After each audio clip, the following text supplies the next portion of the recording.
Hello students, यहाँ पर हम लोग देखेंगे परीक्षा में जो भी अंक प्राप्त होते हैं उसको हम लोग प्रतिशत में कैसे व्यक्त कर सकते हैं। जनरली हम देखते हैं कि जब भी स्टूडेंट्स एग्जाम देता है, उसका रिजल्ट आता है तो वो बताता है कि उसका जो है ना परसेंटेज मार्क 75 है या परसेंटेज मार्क 85 है। हालांकि उस स्टूडेंट्स को जो नंबर आता है हो सकता है वो 325 हो सकता है वो 450 हो, बट वो बता क्या रहा है कि 75% 85% मार्क है। इसका मतलब क्या है, अब हम बात करते हैं।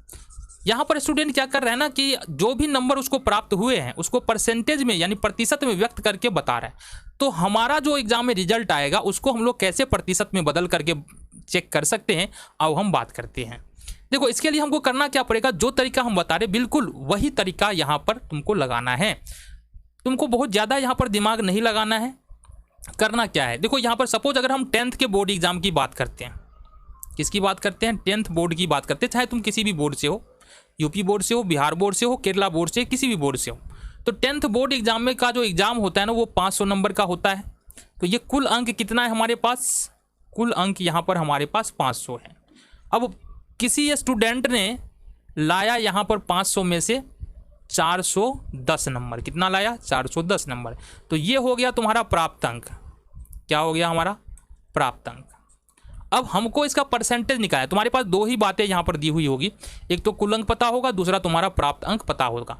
तो अगर 500 में से कोई स्टूडेंट 410 नंबर लाता है तो कितना प्रतिशत अंक है ये हमको बताना है। तो परसेंटेज अंक, ये इस सूत्र का प्रयोग करना, परसेंटेज अंक बराबर होगा प्राप्त अंक, यहाँ पर लिखेंगे प्राप्त अंक गुणे 100 और बट्टे में आ जाएगा तुम्हारा कुल अंक। इस सिंपल सूत्र का प्रयोग करोगे और इजीली तुम्हारा उत्तर आ जाएगा। तो प्राप्त अंक हमारे पास कितना है, 410 है और इसको 100 से गुना करना है। देन कुल अंक कितना है हमारे पास, 500 है। अब 00 से 00 कैंसिल आउट हो जाएगा, यहाँ से 5 40, 1 5 दूना 10, तो ये आ रहा है हमारा 82। यानी कि जो परसेंटेज अंक है, कोई स्टूडेंट अगर 500 में से 410 नंबर लाता है, इसका मतलब उसको 82% 82% मार्क मिले हैं। एक उदाहरण और देखते हैं ताकि तुमको और भी ज़्यादा समझ में आ जाए। सपोज कोई स्टूडेंट जो है वो 500 में से 475 नंबर लाता है। कितना लाता है, 475 लाता है।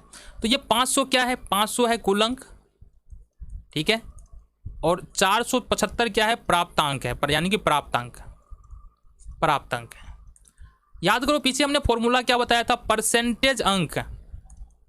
इसके लिए क्या करेंगे, प्राप्त अंक, ध्यान रखना ऊपर हम बता चुके हैं, प्राप्त अंक गुने में 100 कर देंगे और बट्टे में यहाँ पर कुल अंक होगा। बट्टे में क्या होगा, कुल अंक। तो यहाँ पर प्राप्त अंक कितना है हमारे पास, प्राप्त अंक है 475 गुने 100 और कुल अंक कितना है हमारे पास, 500।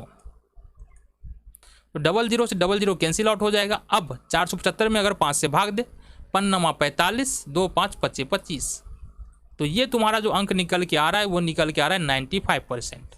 यानी कि कोई विद्यार्थी अगर 500 में से 475 नंबर लाता है तो उसका जो परसेंटेज अंक है वो कितना है, 95%। ये तुम्हारा, इस प्रकार से तुम क्या कर सकते हो, तुम्हारा जो भी अंक आएगा उसको परसेंटेज में चेंज कर सकते हो।